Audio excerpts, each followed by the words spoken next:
Tapi kalau dibilang misalnya Pak Jokowi benar gak kuliah di UGM, betul. Ya, itu. Wisuda juga? Wisuda juga iya, karena itu memang bareng sama saya. Polemik dugaan ijazah palsu Presiden ke-7 Joko Widodo terus bergulir. Terbaru, mantan Kepala Dinas Kehutanan dan Perdagangan Provinsi NTB siap bersaksi sebagai teman seangkatan semasa kuliah Jokowi di Fakultas Kehutanan UGM sejak awal hingga wisuda. Pria bernama Andi Pramaria bilang memang tak bisa memastikan apakah ijazah Jokowi asli atau palsu. Namun, Andi menunjukkan ijazah miliknya yang sama-sama menggunakan jenis huruf Times New Roman. Gitu, saya juga kalau misalnya diminta, hanya bisanya ya meluruskan ya dari histori, dari sejarah. Apakah beliau betul ijazahnya asli atau tidak, saya nggak ngerti. Karena ijazahnya yang mana saya nggak ngerti kan.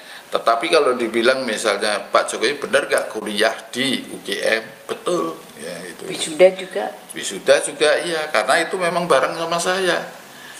Itu pengumuman penerimaannya juga ada, gitu.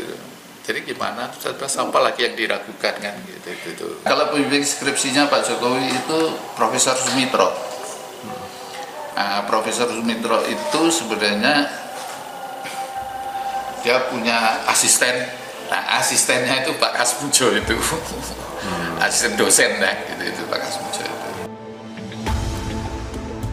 Kasus tudingan ijazah palsu Jokowi turut menyeret dekan hingga rektor UGM. Mereka digugat oleh advokat bernama Komardin ke PN Sleman pada 5 Mei lalu. Jelang sidang gugatan di Pengadilan Sleman pada 22 Mei mendatang, Komardin selaku penggugat akan membawa sejumlah bukti. Salah satunya video pengakuan Jokowi terkait Kasmujo yang merupakan dosen pembimbing skripsi Jokowi. Oke, video apa itu Pak? Seperti apa?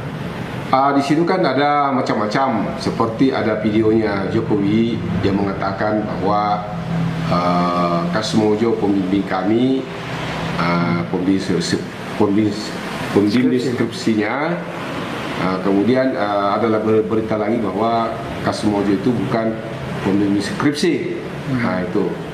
Kemudian kita pelepasan di fakultas. Menghadapi sidang perdana gugatan, pihak UGM juga telah menyiapkan sejumlah bukti meski tidak berdampak secara kelembagaan bagi UGM, namun pihak UGM menyebut polemik ini telah menyita tenaga dan waktu otoritas kampus. Tidak terganggu ya, kami menyadari bahwa ya tugas universitas produksi pengetahuan, proses belajar mengajar masih jalan dengan baik.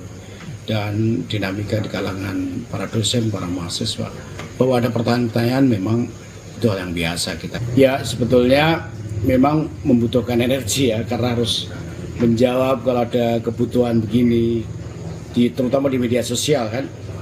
Tapi kami meyakini betul bahwa UGM on the right track dan publik juga bisa menilai itu. Polisi hingga kini tengah menyelidiki kasus dugaan ijazah palsu Jokowi dengan memperoleh beberapa dokumen penting. Setidaknya 24 saksi juga telah diambil keterangannya dalam tahap pendalaman.